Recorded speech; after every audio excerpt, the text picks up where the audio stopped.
right click on Streamlabs OBS and you run this as an administrator, that means that your computer will give Streamlabs priority over the CPU and the GPU power. When you open up a game, it's native for the PC to give your game as much CPU and as much GPU power as possible, because it is a full screen application game. So by you running Streamlabs in administration mode, your computer's going to go, okay, we're going to give as much CPU and GPU power to Streamlabs instead of giving it all to the game. Which then in turn means that Streamlabs won't drop so many frames. If you are still dropping frames, you need to go back to the steps that we spoke about before. But always open up Streamlabs in administration mode so it knows, so the PC knows to give Streamlabs as much CPU and GPU input as possible.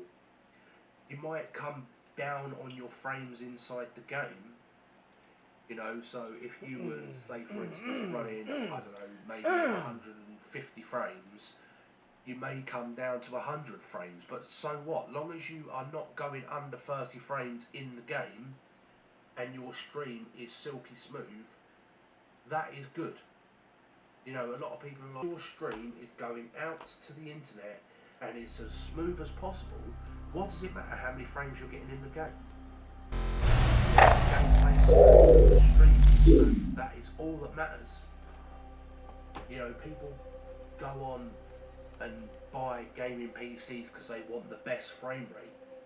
But the only problem is, when you are a streamer, you have got to compromise your...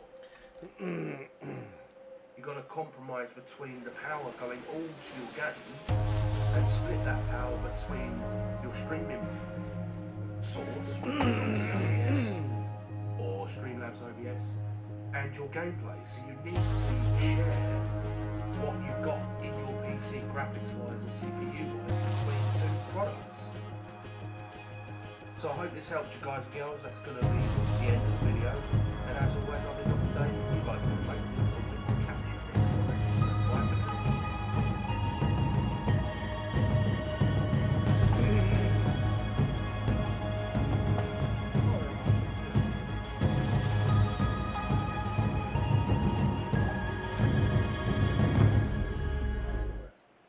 Discusses what to do when you're having issues with your live stream.